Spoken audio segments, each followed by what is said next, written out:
Molecules into N factor എന്ത് കിട്ടും, ഇക്വലൻസ് കിട്ടും. ഓക്കെ, ഇപ്പോൾ N factor calculation for acids നമ്മൾ ഇന്നലെ പഠിച്ചു. അപ്പോൾ എന്താണ് അതിൻ്റെ എൻ ഫാക്ടർ എന്ന് പറഞ്ഞാൽ എന്താണ്, number of replaced H plus atoms ആണ്. റിപ്ലേസ്ഡ് എച്ച് പ്ലസ് ആറ്റംസ്, അപ്പോൾ ആരാണ് റിപ്ലേസ് ചെയ്യുന്നത് നമുക്ക് ഡൗട്ട് ഉണ്ടാവും അല്ലേ. നമ്മുടെ ബേസസ് ആണ് റിപ്ലേസ് ചെയ്യാൻ. ഓക്കെ, ബേസസിൻ്റെ ശക്തി പ്രകാരമായിരിക്കും എത്ര number of H plus replace ചെയ്യുന്നത് അർത്ഥം. ഇവിടെ ഓക്കെ H2SO4, ഓക്കെ അത് HSO4 ആയി മാറിയെന്നാണ്. അപ്പോൾ ഇവിടെ സംഭവിച്ച H4 മൈനസ് എന്ന് പറഞ്ഞാൽ ഇവിടെ നിന്ന് റിപ്ലേസ് കാണുന്നില്ല എന്ന് ഡൗട്ട് ഉണ്ടാവും അല്ലേ. സംഭവിച്ചാൽ ഇവിടെ ആക്ച്വലി ബേസ് ഉണ്ട്, NaHSO4 എന്ന രീതിയിലായിരിക്കും ഉണ്ടാവും, അല്ലെങ്കിൽ Na എന്തെങ്കിലും ഒരു ബേസ്. ഇവിടെ ഞാൻ ഇപ്പോൾ Na വെച്ച് മനസ്സിലാക്കിയിട്ട് എന്തെങ്കിലും ഒരു ബേസ് ആയിരിക്കും. അപ്പോൾ നോക്കി നോക്ക്, ഒരു എച്ചിൻ്റെ പകരം അവിടെ Na വന്ന്, അപ്പോൾ ഒരു എച്ചിനെ റിപ്ലേസ് ആയി എന്നാണ്. ഇവിടെ HSO4 -6 എഴുതിയത് ജസ്റ്റ് അത് ബാക്കി കാണിക്കാത്തതിനാണ്, എന്ത് ബേസ് ആയിക്കോട്ടെ എന്നുള്ള അർത്ഥത്തിലാണ്. അപ്പോൾ ഒരു എച്ചിൻ്റെ സ്ഥാനത്ത് Na വന്നു, അപ്പോൾ ഒരു എച്ച് റിപ്ലേസ് ആയി, അതുകൊണ്ട് ഒരു എൻ ഫാക്ടർ. ഇവിടെ ആണെങ്കിലോ SO4 ഉള്ളൂ, അപ്പോൾ ഇവിടെ മേ ബി Na2SO4 ആയിരിക്കും. അപ്പോൾ 2 എച്ചിൻ്റെ സ്ഥാനത്ത് 2 Na വന്ന്, ദാറ്റ് മീൻസ് 2 എച്ച് റിപ്ലേസ് ആയി. അതേ ഒരു H3 എന്തായി 2 ആയി. അപ്പോൾ എന്തായി, ഒരു എച്ച് പോയിട്ടുണ്ട്. ഇവിടെ നിന്ന് എത്ര എച്ച് പോയി ആ രീതിയിൽ ചിന്തിച്ചാലും മതി. ഒരു എച്ച് പോയിട്ടുണ്ട്, സോ ഒരു എച്ച് പ്ലസ് റിപ്ലേസ് ആയി, ഇപ്പോൾ എൻ ഫാക്ടർ 1. ഇവിടെ നിന്നാണെങ്കിലോ 2 എച്ച് റിപ്ലേസ് ആയിട്ടുണ്ട്, സോ എൻ ഫാക്ടർ 2. ഇവിടെ നിന്നാണെങ്കിലോ 3 എച്ചും റിപ്ലേസ്ഡ് ആയിട്ടുണ്ടെങ്കിൽ എൻ ഫാക്ടർ 3. ബേസിസിറ്റി എന്ന് പറഞ്ഞാൽ എന്താണ്, എത്ര number of H actually replace ആവാൻ പറ്റും, അതാണ് ബേസിസിറ്റി. എത്ര number of H actually replace ചെയ്യാൻ പറ്റും, അതാണ് ബേസിസിറ്റി എന്നുള്ള കാര്യം മനസ്സിലാക്കാം. N factor of HCl is always 1 എന്ന് ചോദിച്ചു കഴിഞ്ഞാൽ അത് ശരിയാണോ അല്ലയോ. അത് സത്യം പറഞ്ഞാൽ നമ്മളായിരിക്കും ഓക്കെ HCl ആണ്, ഓക്കെ അവനാകെ ഒറ്റ എച്ചാ ഉള്ളൂ, അതുകൊണ്ട് അവന് എപ്പോഴും ഒരു എച്ചിനെ അങ്ങ് റിപ്ലേസ് ചെയ്യുകയല്ലേ. അപ്പം ഓക്കെ എൻ ഫാക്ടർ 1 കറക്റ്റ് ആണല്ലോ എന്ന് വിചാരിച്ച് ട്രൂ എന്ന് പറഞ്ഞു. പക്ഷേ അത് ആക്ച്വലി ഫോൾസ് ആണ്. കറക്റ്റ് ഇവിടെ സ്റ്റേറ്റ്മെൻറ്റ് കംപ്ലീറ്റ് ആയിട്ടില്ല. അവരെന്ന് വെച്ചാൽ HCl എന്ന് പറയുന്ന സാധനത്തിന് എപ്പോഴും എൻ ഫാക്ടർ 1 എന്ന് പറയാൻ പറ്റില്ല. HCl എപ്പോഴാണ് ശരിക്കും എൻ ഫാക്ടർ 1 ആവുന്നത്, അത് ആസിഡ് ബേസ് റിയാക്ഷൻ നടത്തുമ്പോഴാണ് HCl എൻ ഫാക്ടർ 1. ആ acid base reaction, that means HCl ഇപ്പോൾ ഒരു Na വെച്ചൊക്കെ ട്രീറ്റ് ചെയ്യുന്ന സമയത്ത് എന്താവും HClത്തെ എച്ചിനെ റിപ്ലേസ് ചെയ്യും, അപ്പോൾ ഒരു എച്ചിനെ റിപ്ലേസ് ചെയ്യും, അപ്പോൾ എൻ ഫാക്ടർ 1 ആയിട്ട് വരുന്നുണ്ട്. അതെപ്പോഴാണ് ആസിഡ് ബേസ് റിയാക്ഷൻസിൽ. അപ്പോൾ HCl എന്ന് പറഞ്ഞാൽ ആസിഡ്, അത് ബേസ് ആയിട്ട് റിയാക്ട് ചെയ്യുമ്പോൾ മാത്രമേ എൻ ഫാക്ടർ എന്ന് പറഞ്ഞാൽ 1. പക്ഷേ HClന് വേറെയും പരിപാടികളുണ്ട്, അതിന് വേറെയും കുറേ കാര്യങ്ങളുണ്ട്. HCl ചില റിയാക്ഷൻസിൽ റെഡ്യൂസിങ് ഏജൻ്റ് ആയിട്ട് വരെ പങ്കെടുക്കുന്നുണ്ട്. HCl ചില റിയാക്ഷൻസിൽ ഇവിടെ ഈ ഇതിൽ റെഡ്യൂസിങ് ഏജൻ്റൊക്കെ ആയിട്ട് പങ്കെടുക്കുന്നുണ്ട്. അപ്പോൾ ഉണ്ടാകുന്ന എൻ ഫാക്ടർ എന്ന് പറഞ്ഞാൽ നമ്മൾ നോർമലായിട്ട് ഓക്കെ ഇവിടെ എത്ര എച്ച് പോയിട്ടുണ്ട് എന്ന് പറഞ്ഞിട്ട് നോക്കാൻ പറ്റില്ല. നമ്മൾ നോർമലായിട്ട് എൻ ഫാക്ടർ ആസിഡ്സിന് എങ്ങനെ കാൽക്കുലേറ്റ് ചെയ്യാൻ പറ്റുന്നുണ്ടെങ്കിൽ അത് നോർമൽ ആസിഡ് ബേസ് റിയാക്ഷൻ ആയിരിക്കും നമുക്ക് കണ്ടാൽ തന്നെ ഡയറക്റ്റ് കാൽക്കുലേറ്റ് ചെയ്യാൻ പറ്റുക എൻ ഫാക്ടർ ഓഫ് ആസിഡ്സ്. കാരണം വെച്ചാൽ എത്ര എച്ച് ഈ പറഞ്ഞ ബേസ് റിപ്ലേസ് ചെയ്ത് നമുക്ക് സിമ്പിളായിട്ട് കാണാൻ പറ്റും. പക്ഷേ ഇവിടെ നമുക്ക് പ്രത്യേകിച്ചൊന്നും കാണാൻ പറ്റില്ല, എച്ച് എവിടെയോ പോയിട്ടുള്ളൂ അല്ലേ. അത് വെച്ച് നമുക്ക് എൻ ഫാക്ടർ ഒന്നും നമുക്ക് കാൽക്കുലേറ്റ് ചെയ്യാൻ പറ്റില്ല. എൻ ഫാക്ടർ കാൽക്കുലേറ്റ് ചെയ്യാൻ പറ്റും, നമ്മൾ ചാപ്റ്റർ കുറച്ച് അങ്ങോട്ട് പോകുമ്പോൾ നമുക്ക് കാൽക്കുലേറ്റ് ചെയ്യാൻ പറ്റും. ഓക്കെ, പക്ഷേ ആസിഡ് എന്നൊരു ചെയ്തില്ല, ആസിഡ് എന്ന് ചോദിച്ചിട്ട് നമുക്ക് പറയാൻ പറ്റും എൻ ഫാക്ടർ 1 ആണ്. ഓക്കെ, അതങ്ങനെയാണെങ്കിൽ ഇവിടെ നോക്കിക്കോ, നമുക്ക് ഈ പറഞ്ഞൊരു ആസിഡ് ഉണ്ട്, ആ ആസിഡ് Na വെച്ച് ട്രീറ്റ് ചെയ്യുന്നുണ്ട്. അപ്പോൾ Na വെച്ച് ട്രീറ്റ് ചെയ്യുന്നതിന് അതിൻ്റെ അർത്ഥം ആസിഡ് ബേസ് റിയാക്ഷൻ ആണ്. ശരി, അങ്ങനെ ആകുമ്പോൾ അയാളെ എൻ ഫാക്ടർ എന്ന് പറഞ്ഞാൽ അത് നമുക്ക് സിമ്പിളായിട്ട് കാൽക്കുലേറ്റ് ചെയ്യും, എത്ര എച്ച് റിപ്ലേസ് ആവും. ഇവിടെ നമുക്ക് റിയാക്ഷൻ ചെയ്യുന്നില്ല, പക്ഷേ നമുക്ക് അസ്യൂം ചെയ്യുക എല്ലാ എച്ച് പ്ലസും റീപ്ലേസ് ആവുന്നുണ്ട്. സോ ഈ 2 എച്ച് ഉണ്ട്, അത് ഇവിടെ ഒരു എച്ച് ഉണ്ട്, അപ്പോൾ ഈ 3 എച്ച്, അപ്പോൾ എൻ ഫാക്ടർ 3 നമുക്ക് അസ്യൂം ചെയ്യാം. അപ്പോൾ നിങ്ങളായിരിക്കും ഇവിടെ ഇവിടെ H2 എച്ച് ഇല്ലേന്ന്. അതെന്താ, വെള്ളം ഒരിക്കലും അങ്ങനെ റിപ്ലേസ് ആവില്ല. വെള്ളം എന്ന് പറയുന്നത് ക്രിസ്റ്റലൈൻ ഫോമിലാണ്, വെള്ളമായിട്ട് തന്നെ നിൽക്കുള്ളൂ. അതിനങ്ങനെ എച്ച് പ്ലസ് ആ ഒരു എച്ച് ഇതങ്ങോട്ട് പൊട്ടിക്കൂല വേഗമൊന്നും, അതൊരിക്കലും അങ്ങനെ പൊട്ടൂല. സോ അതുകൊണ്ട് ഇതങ്ങനെ എച്ച് പുറത്തോട്ടേക്ക് വിടൂല. പക്ഷേ ഇവിടുത്തെ ഉള്ള എച്ചൊക്കെ അതങ്ങോട്ട് ആസിഡിക് എച്ചാണ്, അതൊക്കെ അങ്ങ് തെറിച്ചു പോകും. ഓക്കെ, ഇനി ഇത് KNO5 ആയിട്ട് ട്രീറ്റ് ചെയ്യുന്ന സമയത്ത് ഇത് ആസിഡ് ബേസ് റിയാക്ഷൻ ആണോ, അല്ല ഒരിക്കലും അല്ല. അപ്പോൾ നമുക്ക് നോർമലായിട്ട് എത്ര റിപ്ലേസ് ആയി അല്ലെങ്കിൽ ഉള്ള എച്ച് വെച്ചിട്ട് നമുക്ക് എൻ ഫാക്ടർ കാൽക്കുലേറ്റ് ചെയ്യാൻ പറ്റുമോ, ഇല്ല. അതുകൊണ്ട് നമ്മൾ നോർമലായിട്ട് നമുക്ക് അറിയില്ല, അത് എൻ ഫാക്ടർ നമുക്ക് കാൽക്കുലേറ്റ് അറിയില്ല, കുറച്ച് നമ്മൾ പഠിക്കും. ഓക്കെ, അങ്ങനെ അതേപോലെ ഇതൊരു ആസിഡാണ്, ഇതെന്താ KNO5 ട്രീറ്റ് ചെയ്യുന്നത്, അത് ആസിഡ് ബേസ് റിയാക്ഷൻ ആണോ, അല്ല. അപ്പോൾ നമുക്ക് എൻ ഫാക്ടർ കുറച്ച് പഠിക്കാം. പക്ഷേ ആസിഡ് ബേസ് റിയാക്ഷൻ Na വെച്ചാൽ ട്രീറ്റ് ചെയ്യുമ്പോൾ ഇവിടെ എത്ര എച്ച് ഉണ്ട്, YH ഉണ്ട്, സോ Y ആണ് എൻ ഫാക്ടർ, ദാറ്റ്സ് ഇറ്റ്. ഇനി കുറച്ച് എക്സെപ്ഷണൽ കേസസ് ആണ്. ഓക്കെ, ബേസിസിറ്റി എന്ന് പറഞ്ഞാൽ എന്താണ്, ബേസിസിറ്റി എന്ന് പറഞ്ഞാൽ എത്ര എച്ച് ആക്ച്വലി ഒരു ആസിഡ്സിന് പുറത്തോട്ടേക്ക് കൊടുക്കാൻ പറ്റും, അല്ലെങ്കിൽ ബേസസിന് ട്രാൻസ്ഫർ ചെയ്യാൻ പറ്റും, എത്ര എച്ച് പ്ലസ് പുറത്തോട്ടേക്ക് ട്രാൻസ്ഫർ ചെയ്യാൻ പറ്റും, അല്ലെങ്കിൽ ബേസസിന് കൊടുക്കാൻ പറ്റും എന്നുള്ളതാണ് ബേസിസിറ്റി, റൈറ്റ്. അങ്ങനെ H3PO4ൻ്റെ പ്രത്യേകത, ഇപ്പോൾ H3 മാക്സിമം 3, അപ്പോൾ ബേസിസിറ്റി 3 എന്ന് പറയും അല്ലേ. H3PO3 നമ്മൾ നേരത്തെ എന്തിനാണ് എഴുതിയത്, H3PO3ക്ക് ബേസിസിറ്റി 3 എന്നാണ് എഴുതിയത്. പക്ഷേ ഈ പറഞ്ഞ കംപ്ലീറ്റ് സംഭവങ്ങൾ കുറേ തെറ്റുകളുണ്ട്. നമ്മൾ ജസ്റ്റ് നമ്മൾ ഇപ്പോൾ അറിവ് വെച്ചിട്ട് നമ്മൾ ഇത് പറഞ്ഞിട്ടുള്ളൂ. ഇനി നോക്കിക്കോ, ശരിക്കും പറഞ്ഞാൽ നമുക്ക് എന്താ നോക്കാം. H3PO3നെ ഒന്ന് നമുക്ക് അനലൈസ് ചെയ്യാം. അപ്പോൾ അതിൻ്റെ സ്ട്രക്ചർ എന്ന് പറഞ്ഞാൽ അത് നമുക്കറിയില്ല, ഇനോർഗാനിക്കിൽ നമ്മൾ പഠിക്കുന്നതാണ്. എന്തായാലും ഇതാണ് സ്ട്രക്ചർ, PH പിന്നെ ഒരു OH ഇതാണ് സ്ട്രക്ചർ. എന്ന് നോക്കിക്കോ, ഇവിടെ പിയും ഓക്സിജനും ഇവിടെ എത്ര എച്ച് ഉണ്ട്, 1 ഉണ്ട്, 2 ഉണ്ട്, 3 ഉണ്ട്. ഏതൊക്കെ എച്ച് ആണ് പുറത്തോട്ടേക്ക് എച്ച് പ്ലസ് ആയിട്ട് പോകാൻ, അതാണ് ബേസിസിറ്റി. എത്ര എച്ച് പോകും. അപ്പോൾ ഇവിടെ ഓക്സിജനും ഇതും തമ്മിൽ നല്ല ഇതുണ്ട്, പാർഷ്യൽ നെഗറ്റീവ് പാർഷ്യൽ പോസിറ്റീവ് വരും. കാരണം ഇലക്ട്രോൺ നെഗറ്റീവ് ഡിഫറൻസ് ഉണ്ട്. ഇവിടെയും പാർഷ്യൽ നെഗറ്റീവ്, ഇവിടെ പാർഷ്യൽ പോസിറ്റീവ് ഉണ്ട്. ഇലക്ട്രോൺ നെഗറ്റീവ് ഡിഫറൻസ് ഉള്ളതുകൊണ്ട് ഈ പറഞ്ഞ ബോണ്ട് ഇങ്ങോട്ടേക്ക് പോകും, അങ്ങനെ ഈ എച്ച് പ്ലസ് പോകും. അതേപോലെ ഈ ബോണ്ട് ഇങ്ങോട്ടേക്ക് പോകും, അങ്ങനെ എച്ച് പ്ലസ് പോകും. അതിലൊന്നും കുഴപ്പമില്ല, നല്ല രീതിയിൽ പോകും, അങ്ങനെ പോകും. അപ്പോൾ 2 എച്ച് പ്ലസ് സുഖമായിട്ട് പോകും. അപ്പോൾ ഇപ്പോഴത്തേക്ക് ബേസിസിറ്റി 2 ഉണ്ട് എന്നുള്ള കാര്യം മനസ്സിലാക്കാം. എന്ന് ചിന്തിച്ച് നോക്ക്, ഈ എച്ചും പി ഇവിടെയുള്ള പി തെറിച്ച് പോകും, എച്ച് പ്ലസ് ആയിട്ട് പോവാം ഇല്ല. കാരണം വെച്ചാൽ ഈ പറഞ്ഞ ഫോസ്ഫറസും എച്ചും തമ്മിൽ വലിയ ഇലക്ട്രോണിക് ഡിഫറൻസ് ഇല്ല. അതുകൊണ്ട് വലിയ ഡൈപോൾ മൊമെൻറ്റോ കാര്യങ്ങളൊന്നും ക്രിയേറ്റ് ആവുന്നില്ല. അതുകൊണ്ട് ഈ ബോണ്ട് അങ്ങനെ പൊട്ടുന്നുമില്ല. അതുകൊണ്ട് എച്ച് പ്ലസ് പുറത്തോട്ട് ക്രിയേറ്റ് ആവുന്നില്ല. അതുകൊണ്ട് തന്നെ നമുക്ക് പറയാൻ പറ്റും S3PO3 ആകെ 2 ബേസിക് ആയിട്ടുള്ള എച്ച് പ്ലസ് പുറത്തോട്ടേക്ക് പോകുന്നത്. സോ ബേസിസിറ്റി എന്ന് പറഞ്ഞാൽ അത് 2 ആണ്. So this is actually dibasic acid എന്നാണ്. അപ്പോൾ കാണുന്ന എച്ച് അനുസരിച്ചിട്ട് പറയാൻ പാടില്ല ബേസിസിറ്റി. ഓക്കെ, അത് മണ്ടത്തരമായിപ്പോവും. HCl കേസ് ആണെങ്കിലോ, HCl മോണോ ബേസിക് ആണ്. HCl എന്ന് പറഞ്ഞാൽ ശരിക്കും എന്താണ്, അതൊരു ഗ്യാസ് ആണ്. അപ്പം HCl ഗ്യാസ് ആകുമ്പോൾ അത് ആക്ച്വലി ഒരു ആസിഡ് അല്ല. പക്ഷെ എപ്പോഴാണ് അത് ആസിഡ് എന്ന് വെള്ളമായിട്ടോ ട്രീറ്റ് ചെയ്യുമ്പോൾ, അല്ലെങ്കിൽ ബേസ് ആയിട്ട് ട്രീറ്റ് ചെയ്യുമ്പോഴാണ് ആസിഡ് ആവുന്നത്. കാരണം എച്ച് പ്ലസ് കൊടുക്കുന്ന സമയത്താണ് ഒരു ആസിഡ് ശരിക്കും ആസിഡ് ആവുക, അല്ലേ? അങ്ങനെ HCl നമ്മളിപ്പം വെള്ളത്തിൽ മുക്കി വെച്ചത്. ഇവിടെ വെള്ളം എന്ന് പറഞ്ഞാൽ എന്താണ്, ഓക്സിജൻ എച്ച്. ഇപ്പോൾ ഇവിടെ എന്തായാലും പാർഷ്യൽ നെഗറ്റീവ് ഉണ്ടാവും, പാർഷ്യൽ പോസിറ്റീവ് ഉണ്ടാവും. അപ്പോൾ ഇവിടെ പാർഷ്യൽ നെഗറ്റീവ്സും ഇവിടെ പാർഷ്യൽ പോസിറ്റീവ്സ് ക്ലോറിനായിട്ട് അറ്റാച്ച് ആവും. അതേപോലെ പാർഷ്യൽ നെഗറ്റീവ്സ് എച്ച് പ്ലസ് ആയിട്ട് അറ്റാച്ച് ആവും. അങ്ങനെ ഈ എച്ച് പ്ലസ് അങ്ങനെ സെർച്ച് കിട്ടും. അപ്പോൾ വെള്ളം എന്ത് ചെയ്യും, എച്ച് പ്ലസിനെ എടുത്തിട്ട് H3O+ ഉണ്ടാക്കും. ഓക്കെ, അപ്പോൾ ഇവിടെ ആസിഡ് ബേസ് റിയാക്ഷൻ നടക്കുന്നുണ്ട്. അങ്ങനെ ഈ പറഞ്ഞ HCl എന്ന് പറഞ്ഞാൽ എത്ര എച്ച് പ്ലസിന് വിട്ടുകൊടുത്ത്, ഒരെണ്ണത്തിന് വിട്ടുകൊടുത്തു. സോ N ഫാക്ടർ 1 എന്ന് പറയാൻ പറ്റും. അതേപോലെ ബേസിസിറ്റി നമുക്ക് 1 എന്ന് തന്നെ പറയാൻ പറ്റും. Okay, so HCl is actually A mono basic acid. അതേപോലെ S3PO3 ഇതിൻ്റെ സ്ട്രക്ചർ പഠിച്ചു നോക്കുക, അല്ലെങ്കിൽ നിങ്ങൾക്ക് ബൈ ഹാർട്ട് പഠിച്ചു നോക്കുക. ഇങ്ങനെ എന്തായാലും ചെയ്യുക. സ്ട്രക്ചർ എങ്ങനെ നമുക്ക് പഠിക്കുക, ഡബിൾ ബോണ്ട് PO3 അല്ലേ, അപ്പോൾ ഒരു O വേണം, ഇവിടെ ഒരു O വേണം, 3 O ആയി. ഇവിടെ H, ഒരു H കൂടി വേണം. സോ ഇവിടെ ഒരു H. അങ്ങനെ ഇയാൾ പോവും, പക്ഷേ ഇയാൾ പോവില്ല, കാരണം ഇലക്ട്രോണിക് ഡിഫറൻസ് വലിയ ഇല്ല. അതുകൊണ്ട് ഇപ്പോൾ 2 ഡൈബേസിക് ആസിഡ് അങ്ങനെ പഠിക്കുക അല്ലേ. നമ്മുടെ H3PO3 എടുത്തിട്ടുണ്ട്.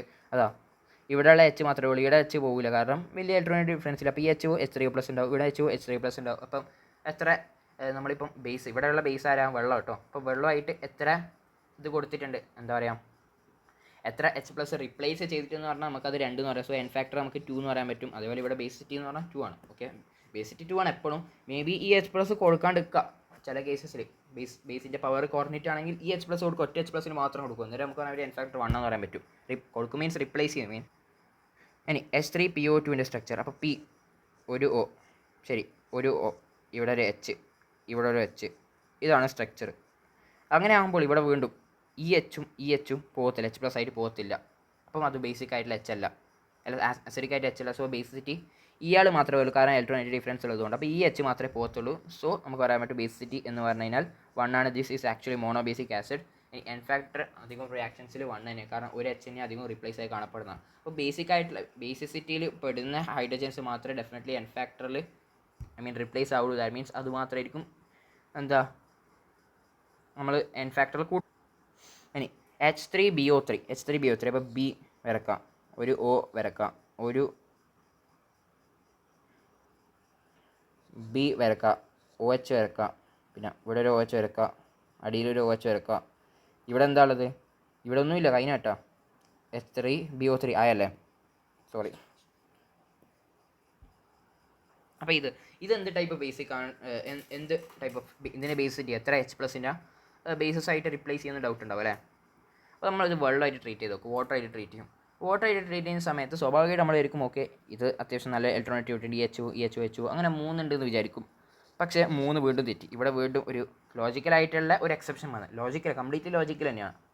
അപ്പോൾ ഇവിടെ എന്താ കുഴപ്പം, ഈ ബിയുടെ പ്രത്യേകത, ഇത് നമുക്ക് അറിയണമെന്നില്ല, പക്ഷെ നമുക്കറിയാം ബോറോൺ ഇലക്ട്രോൺ ഡെഫിഷ്യൻ്റ് ഉണ്ട്, ഇലക്ട്രോൺ കുറവ് ബോറോൺ ഉണ്ട്.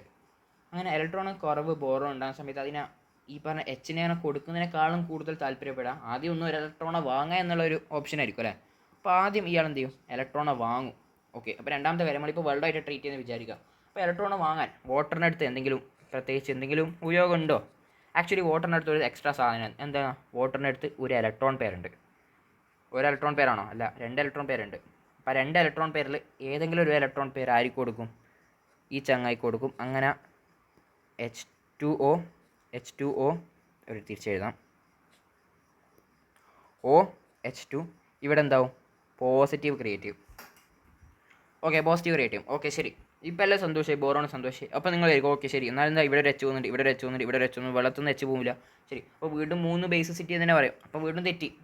ഇവിടെ ഏറ്റവും കൂടുതൽ ബേസിക് ആയിട്ടുള്ള എച്ച് എന്ന് പറഞ്ഞാൽ എച്ച് പ്ലസ് ആരാ, ബേസിക് അല്ല ഉദ്ദേശിച്ചത്, ഏറ്റവും കൂടുതൽ അസിഡിക് ആയിട്ടുള്ള എച്ച് പ്ലസ് ആരാണ്. ഞാൻ ബേസ് സിറ്റി എന്ന് പറയുന്നത് വെച്ചാൽ ആ ടേം ബേസ് സിറ്റി ആയതുകൊണ്ട് ഞാൻ ബേസിക് എന്ന് പറയുന്നത്. പക്ഷേ ഇവിടെ എച്ച് പ്ലസ് അസിഡിറ്റി എന്ന് പറയേണ്ടത്. സോ അങ്ങനെ ആകുമ്പോൾ ഈ എച്ച് ഇവിടെ ഓക്സിജൻ പ്ലസ് ഉണ്ട്, ഓക്സിജൻ ഒരിക്കലും പ്ലസ് വരാൻ പാടില്ല, because it is higher electron negative atom. So ഇതിനോട് പ്ലസ് വരുന്നത് കംപ്ലീറ്റ്ലി മോശമാണ്. അതുകൊണ്ട് എന്ത് സംഭവം, ഈ ഒരു എച്ച് ഇവിടുന്ന് ഒരു എച്ച് അങ്ങോട്ട് പോകും. ഇവിടുന്ന് ഒരു എച്ച് പോയി കഴിഞ്ഞാൽ ആ എച്ചിൻ്റെ ഇലക്ട്രോൺ ഇയാൾ എടുക്കും. അങ്ങനെ ഇവിടുത്തെ പോസിറ്റീവ് അങ്ങോട്ട് പോകും. അപ്പം ആ എച്ചിൻ്റെ ഇലക്ട്രോൺ പോയാലോ, അപ്പോൾ എച്ച് പ്ലസ് വരും. അതാണ് പരിപാടി. അപ്പോൾ എച്ച് പ്ലസ് ഒറ്റ എച്ച് പ്ലസ് പോകത്തുള്ളൂ. So this is also an monobasic. ഇനി N factor calculation for base വളരെ സിമ്പിളാണ്. എങ്ങനെ കാൽക്കുലേറ്റ് ചെയ്യുക വെച്ചാൽ ഒരു ബേസിലുള്ള നമ്പർ ഓഫ് റിപ്ലേസബിൾ ആയിട്ടുള്ള OH മൈനസ്, ഓക്കെ, അല്ലെങ്കിൽ എത്ര ആക്സെപ്റ്റ് ചെയ്യുന്നുണ്ട്, എത്ര എച്ച് പ്ലസിനെ ആക്സെപ്റ്റ് ചെയ്യുന്നുണ്ട് എന്നുള്ള കാര്യം. NaOH ആണെങ്കിൽ എത്ര റീപ്ലേസബിൾ ഉണ്ട്, OH ഒന്നേ ഉള്ളൂ. OH ആണെങ്കിലോ അത് 2 ഉണ്ട്. COH ഇതിന് 3 ഉണ്ട്. അങ്ങനെ അപ്പോൾ നമ്മൾ NaOH HCl ട്രീറ്റ് ചെയ്യും. അപ്പോൾ NaHCO3. അപ്പോൾ ഇവിടെ നോക്കിക്കോ, സോറി NaOH അല്ല, Na2CO3 HCl ട്രീറ്റ് ചെയ്യും. ഞാൻ പറഞ്ഞു ബേസ് എത്ര എച്ച് പ്ലസിനെ ആക്സെപ്റ്റ് ചെയ്ത്, അത് തന്നെ എൻ ഫാക്ടർ, അല്ലെങ്കിൽ OH മൈനസ് എത്രത്തോളം റിപ്ലേസ് ഉണ്ട്. ഇവിടെ OH മൈനസ് കാര്യങ്ങളൊന്നുമില്ല. അപ്പം ഒരു എച്ചിനെ ആക്സെപ്റ്റ് ചെയ്ത്, അപ്പം എൻ ഫാക്ടർ 1, ഇവിടെ 2 എച്ച് ആക്സെപ്റ്റ് ചെയ്ത് എൻ ഫാക്ടർ 2, ഇവിടെ എത്രയാണ്, ഇവിടെ ഒരു എച്ചിനെ ആക്സെപ്റ്റ് ചെയ്ത്, ബിക്കോസ് എച്ച് നിന്ന് H2 ആയി, അതൊരു എച്ചിനെ ആക്സെപ്റ്റ് ചെയ്ത്, ദാറ്റ് ഈസ് എൻ ഫാക്ടർ 1. വളരെ സിമ്പിൾ. ഞാൻ മാത്രമല്ല, നമ്മൾ ആസിഡ്സിന് ബേസിസ് ചെയ്യുന്ന ടേം ഉള്ളതുപോലെ തന്നെ ബേസിന് എന്താണ്, total number of replaceable OH minus ions നമ്മൾ വിളിക്കും അസിഡിറ്റി എന്ന്. ഓക്കെ,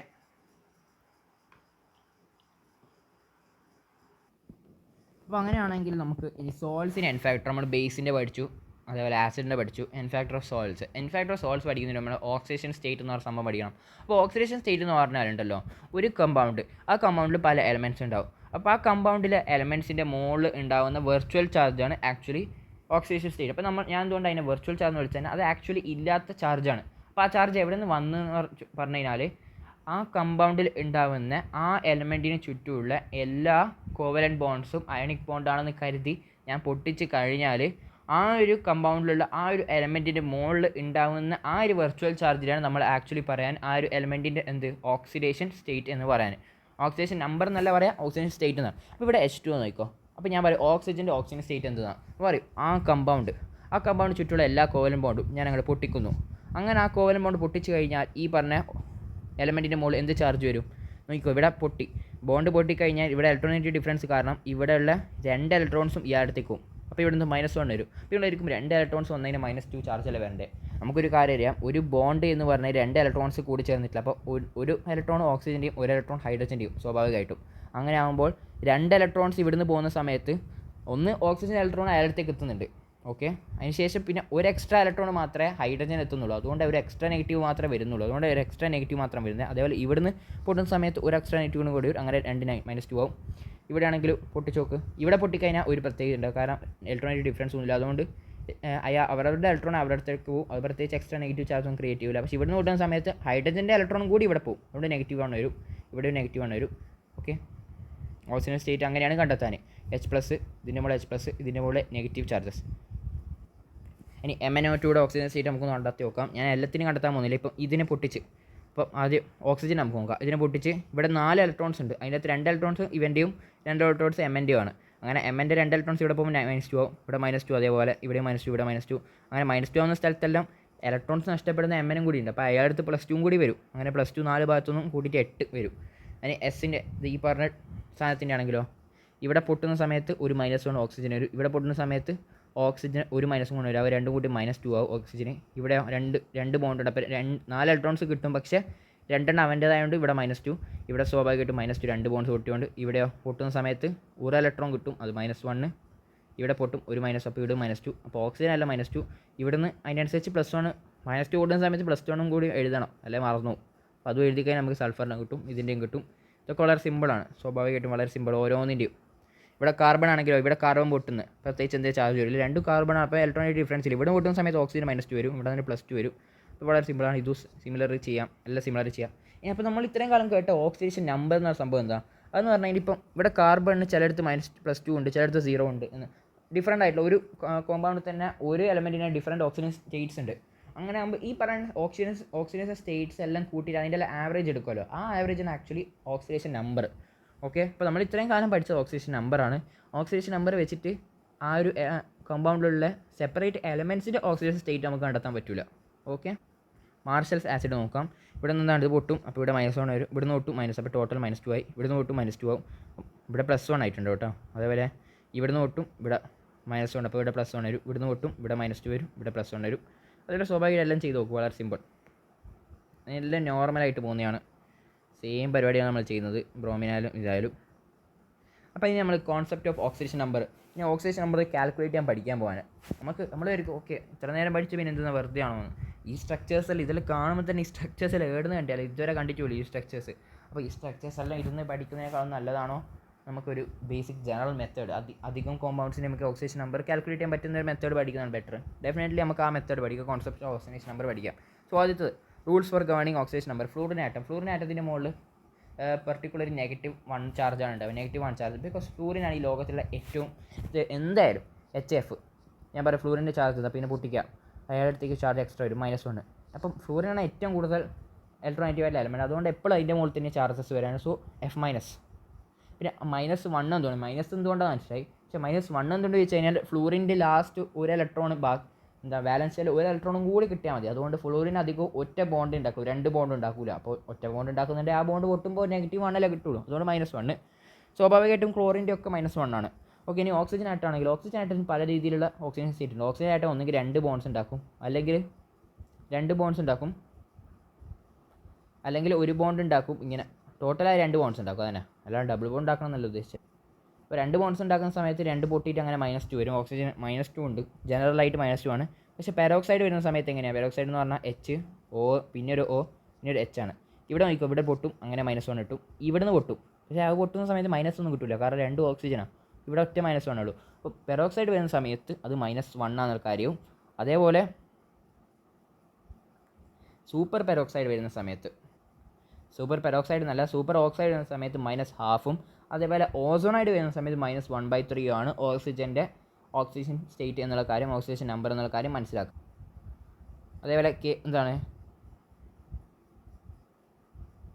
ഇതാ ഇനി O2 എന്നുള്ളത് അതിൻ്റെ ഓക്സിജൻ സ്റ്റേറ്റ്, അത് 0. അതെങ്ങനെയാണ് ഗ്യാസസ് ഫോമിൽ ഓക്സിജൻ രണ്ടുപേരും പൊട്ടുന്നു, അവർക്ക് പ്രത്യേകിച്ച് ഒരു ചാർജ് വരുന്നില്ല, so oxygen state 0. That's it, വളരെ സിമ്പിൾ അല്ലേ. വിത്ത് ഫ്ലൂറിനായിട്ട് ട്രീറ്റ് ചെയ്യുമ്പോൾ അപ്പോൾ ഒരു 2 കോമ്പൗണ്ട്സ് നോക്കാം നമുക്ക്. എന്താണ് F. ഫ്ലൂറിനായിട്ട് വരുന്ന സമയത്ത് അത് മൈനസ് എന്താവും, പ്ലസ്സിലേക്ക് വരും, കാരണം ഫ്ലൂറിന ഓക്സിജനേക്കാളും ഇലക്ട്രോനെഗറ്റീവ് ആയിട്ട് എലമെൻറ്റ്. അപ്പോൾ എന്താ സംഭവിക്കുക, ഇവിടെ പൊട്ടും, ഇയാൾക്ക് നെഗറ്റീവ് ആണ് വരും, ഇവിടുന്ന് പൊട്ടും, പ്രത്യേകിച്ച് നടക്കില്ല, അപ്പോൾ ഇയാൾക്ക് പോസിറ്റീവ് ആണ് വരും, ഇവിടുന്ന് പൊട്ടും, ഇയാൾക്ക് പോസിറ്റീവ് വരും, ഇയാൾക്ക് നെഗറ്റീവ് വരും. അതാണ് പരിപാടി. ഇനി ഇതിലാണെങ്കിലും സെയിം പരിപാടിയാണ്, +2 വരും. അപ്പം അത് ഫ്ലൂറിനായിട്ട് ട്രീറ്റ് ചെയ്യുമ്പോൾ മാത്രമേ ഒരു പ്രത്യേക സംഭവം വരുള്ളൂ എന്നുള്ള കാര്യം മനസ്സിലാക്കും. പിന്നെ ഹൈഡ്രജൻ ആറ്റം നമുക്ക് എപ്പോഴും അറിയാം, അത് +1 ആണെന്നുള്ള കാര്യം അറിയാം. അതേ ഹാലോജൻ ആറ്റംസ് അധികവും നെഗറ്റീവ് ബോൺസ് ആണുള്ള കാര്യം അറിയാം. ഇനി ഇവരുടെ എങ്ങനെ കണ്ടെത്താൻ, ഇവർക്ക് +1 വരും എപ്പോഴാണ്, അധികവും ഹാലോജൻസ് നെഗറ്റീവാണ് ഓക്സിജൻ സ്റ്റേറ്റ് വരുന്നത്, പക്ഷേ ചിലപ്പം പ്ലസും വരാതെ എപ്പോഴാണ് ഓക്സിജനിൽ അറ്റാച്ച് ആവുന്ന സമയത്ത്, കാരണം ഓക്സിജൻ കൂടുതൽ ഇലക്ട്രോനെഗറ്റീവാണ് ഹാലോജനേക്കാളും, അതുകൊണ്ട് എല്ലാ ഹാലോജനും എന്നല്ല ഫ്ലൂറിനേക്കാളൊക്കെ കൂടുതലാണ്. അതുകൊണ്ട് തന്നെ അങ്ങനത്തെ കേസസിൽ ഓക്സിജൻ ആയിരിക്കും കൂടുതൽ ഇലക്ട്രോനെഗറ്റിവിറ്റി. അന്നേരം ഓക്സിജൻ ഇലക്ട്രോണെ വലിച്ചുകൊണ്ട് പോകും, അന്നേരം ഈ പറഞ്ഞ ഹാലോജൻസിന് പോസിറ്റീവ് വരും. പക്ഷേ ഫ്ലൂറിൻ്റെ കാര്യം ഞാൻ ചിന്തിക്കുന്നില്ല. ഹാലോജൻസിൽ വരുമ്പോൾ മെറ്റൽസിൽ നോർമൽ ആൽക്കലി മെറ്റൽസ്, നമ്മൾ ലീനാക്കിയ റബ്സ്, അതൊക്കെ കംപ്ലീറ്റ് എന്താണ്, ഈ പറഞ്ഞ സാധനങ്ങളൊക്കെ +1 ആണ്. അത് alkali metals, B, magnesium, calcium, ഇതൊക്കെ പണ്ടേ കേട്ട് ശീലമുള്ളതാണ്. അതേപോലെ Al3+ ആട്ടോ, അല്ല ഇതെന്ന് പറഞ്ഞാൽ +2 ഇതൊക്കെ +2 നമ്മൾ പണ്ട് കേട്ട് ശീലമുള്ളതാണ്. അതേപോലെ ഇനിയുള്ള ഒരു ഇമ്പോർട്ടൻറ്റ് കൺസെപ്റ്റാണ്, ഇത് വെച്ചിട്ടാണ് നമ്മൾ അടുത്ത ക്വസ്റ്റ്യൻസ് ഒക്കെ സോൾവ് ചെയ്യാൻ പോകുന്നത്. Oxygen number of N element in free state is always 0. Free state എന്ന് പറഞ്ഞാൽ O2, F2, പിന്നെ എന്താണ് H2 എന്ന് പറഞ്ഞാൽ ഒരു H പൊട്ടുന്ന സമയത്ത് നമ്മുടെ ഓക്സിജൻ്റെ ഡെഫിനിഷൻ പൊട്ടുമ്പോൾ അവർക്കുണ്ടാകുന്ന ചാർജ് എന്ന് വെച്ചാൽ ഇവിടെ 0, ഇവിടെ 0 ആണ്. അപ്പോൾ ഇതിനൊക്കെ oxygen state of elements in free state are always 0 എന്നുള്ള കാര്യം മനസ്സിലാക്കുക. പിന്നെ ഒരു എലമെൻറ്റ് അല്ലെങ്കിൽ ഒരു കോമ്പൗണ്ടിൽ ഉണ്ടാകുന്ന കംപ്ലീറ്റ് ചാർജ് എന്ന് പറയുന്നത് 0 ആണെങ്കിൽ അവരിലുണ്ടാകുന്ന സെപ്പറേറ്റ് ഓരോ എലമെൻറ്റ്സിൻ്റെ ഓക്സിജൻ നമ്പേഴ്സ് നമ്മൾ ആഡ് ചെയ്ത് കഴിഞ്ഞാൽ അതും പ്രോബബ്ലി 0 ആവേണ്ടതാണ് അല്ലേ. അങ്ങനെ അത് വെച്ച് നമുക്ക് നാളെ സോൾവ് ചെയ്യാൻ പോകുന്നുണ്ട് നമ്മൾ. ഓക്കെ, പിന്നെ സം ഓഫ് ചാർജസ് ഇൻ എലമെൻറ്റ്സിന് ഈക്വൽ ടു ആണ്. അപ്പോൾ നമുക്കൊരു CO2 എങ്ങനെ കണ്ടെത്തുക. CO2 ഒന്നെങ്കിൽ നമുക്കിതാ സ്ട്രക്ചർ അറിയുന്നതിൽ വരക്കാം. ഇവിടെ പൊട്ടും, അപ്പോൾ ഇവിടെ -2 കിട്ടും, അപ്പോൾ ഇവിടെ എന്ത് വരും, +2 വരും. സ്ട്രക്ചർ പൊട്ടും, അപ്പോൾ +2 +4 വരും, ഇവിടെ -2 വരും. അപ്പോൾ ടോട്ടൽ ഇയാളുടെ ഓക്സിജൻ സ്റ്റേറ്റ് -2 ആണ്. Average oxygen number that is average oxygen state that is -2. അതേപോലെ കാർബൺ ആണെങ്കിലോ +4 ആണ്. അപ്പോൾ നമുക്ക് ഇങ്ങനെ കണ്ടെത്താൻ ഇത് കഴിഞ്ഞാൽ ഇത് ടോട്ടലായിട്ട് 0 ആണല്ലോ ചാർജ്. ദാറ്റ് മീൻസ് -2 ഇൻറ്റു -2 2 -2 ഉണ്ട്. അപ്പം -4. സോ -4 പ്ലസ് കാർബണിൻ്റെ അറിഞ്ഞൂടാ that is equal to 0 x is equal to 4 അങ്ങനെ നമുക്ക് കണ്ടെത്താൻ പറ്റും. അപ്പോൾ ഇവിടെ KMnO4 സ്വാഭാവികമായിട്ട് OH ചെയ്ത് 7 കിട്ടും. അപ്പോൾ നമ്മൾ പ്രത്യേകം മനസ്സിലാക്കേണ്ട വെച്ചാൽ നമ്മൾ ഈ എക്സ് വാല കൺസെപ്റ്റ് ഉണ്ടല്ലോ, എക്സ് ഇങ്ങനെ ഈ ഒരു ഓൾജിബ്ര മെത്തേഡിലൂടെ ഓക്സിജൻ നമ്പറാണ് നമ്മൾ കണ്ടെത്താൻ, അല്ലാണ്ട് ഓക്സിജൻ സ്റ്റേറ്റ് അല്ല. എന്ന് വെച്ച് കഴിഞ്ഞാൽ നമ്മൾ ഓക്സിജൻ നമ്പർ എന്ന് പറഞ്ഞാൽ എന്താണ്, ആ എലമെൻറ്റിൻ്റെ ഉള്ളിലുള്ള ആ കോമ്പൗണ്ടിൻ്റെ ഉള്ളിലുള്ള എല്ലാ എലമെൻറ്റ്സിൻ്റെയും ഓക്സിജൻ നമ്പറിൻ്റെ ആവറേജ് ആണ്. ഓക്കെ, എല്ലാ ടൈപ്സ് ഓഫ് ഇപ്പം ഓക്സിജൻ തന്നെ 2-3 ഉണ്ടെങ്കിൽ അതിൻ്റെ ഓക്സിജൻ സ്റ്റേറ്റ്സിൻ്റെ ആവറേജ് ആണ് ഓക്സിജൻ നമ്പർ. അപ്പം ഈ മെത്തേഡ് വെച്ച് നമ്മൾ ഓക്സിജൻ നമ്പറാണ് കണ്ടെത്തുന്നത്, ആ ആവറേജ് ആണ് കണ്ടെത്തുന്നത്. അപ്പം അതിൽ വലിയ പ്രശ്നമുണ്ടോ എന്ന് ചോദിച്ചു കഴിഞ്ഞാൽ നമുക്ക് ഉള്ളിലുണ്ടാകുന്ന എലമെൻറ്റ്സിൻ്റെ ഓരോ സെപ്പറേറ്റ് എലമെൻറ്റ്സിൻ്റെ ഓക്സിജൻ സ്റ്റേറ്റ് കണ്ടെത്താൻ പറ്റില്ല ഈ മെത്തേഡ് വഴി. പക്ഷേ അത് വലിയ കുഴപ്പമുണ്ടോ? ഇല്ല. കാരണം നമ്മൾ ഈ റിഡോക്സ് റിയാക്ഷൻ്റെ complete average oxidation state that means oxygen number വെച്ചിട്ടാണ് കളിക്കാൻ പോകുന്നത്. ഓക്കെ, അപ്പോൾ നമുക്കിനി നാളെ അത് നോക്കാം.